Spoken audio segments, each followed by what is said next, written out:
بسم اللہ الرحمن الرحیم۔ انسان کائنات کا معجزہ ہے اور وہ ضائع ہو جائے یہ قدرت کو منظور نہیں۔ بھٹکتے انسان ہی ہیں، ہدایت بھی تو وہی پاتے ہیں، لیکن اس کے لیے انسان کا انسان ہونا شرط ہے۔ اگر زندگی میں آگے بڑھنا ہے تو ہمیں یہ قبول کرنا پڑے گا کہ جو لوگ یا چیزیں ہماری زندگی سے نکل چکے ہیں اب ان کی واپسی ناممکن ہے۔ صرف رب کی ذات ایسی ہے جو معافی مانگنے پر یہ نہیں پوچھتا کہ غلطی کیوں کی تھی۔ مایوسی سے بڑھ کر کوئی چیز انسانیت کے لیے قاتل اور مہلک نہیں۔ آزمائش اور مصیبتیں ایک مومن کو مایوس نہیں بلکہ ہوشیار اور مضبوط کرتی ہیں۔ ہم باہر کی جتنی بھی جنگیں لڑ لیں اپنے اندر کی جنگ سے ہار جاتے ہیں، اور یہ ہار اتنی بری ہوتی ہے کہ ہم خود کو سمیٹتے سمیٹتے بکھرتے چلے جاتے ہیں۔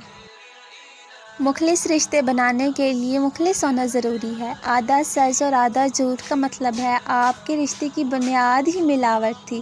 آج کے دور میں صرف چیزوں میں ہی ملاوٹ نہیں بلکہ جذبات میں بھی ملاوٹ ہے۔ دراصل خالص چیز لوگوں کو ہضم کرنے کی عادت نہیں۔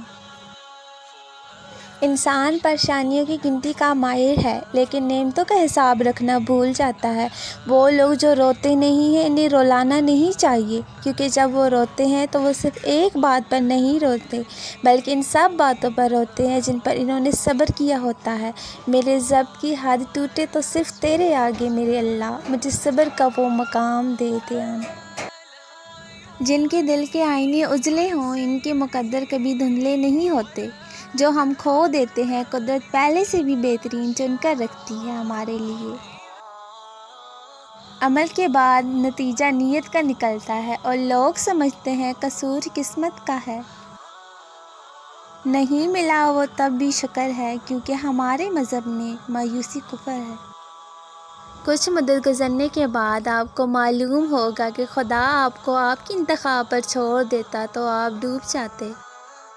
قابل تحسین ہیں وہ لوگ جو اپنے آپ میں مگن رہتے ہیں، سازشیں نہیں کرتے، نفرتیں نہیں پھیلاتے، بس اپنی دنیا میں خوش اور مطمئن رہتے ہیں۔ کتابیں بھی بالکل میری طرح ہیں، الفاظ سے بھرپور مگر خاموش۔ ناراضگی ظاہر کرنا دل میں برائی رکھنے سے بہتر ہے۔ جہاں احساس کی قدر نہ ہو وہاں الفاظ بھی کام نہیں آتے۔ کبھی کبھی انسان کو اپنے مخلص ہو کر چلنے پر بھی رونا آتا ہے۔ زندگی اتنی مصروف بنا لو کہ دوسروں کے عیب دیکھنے کا وقت ہی نہ ملے۔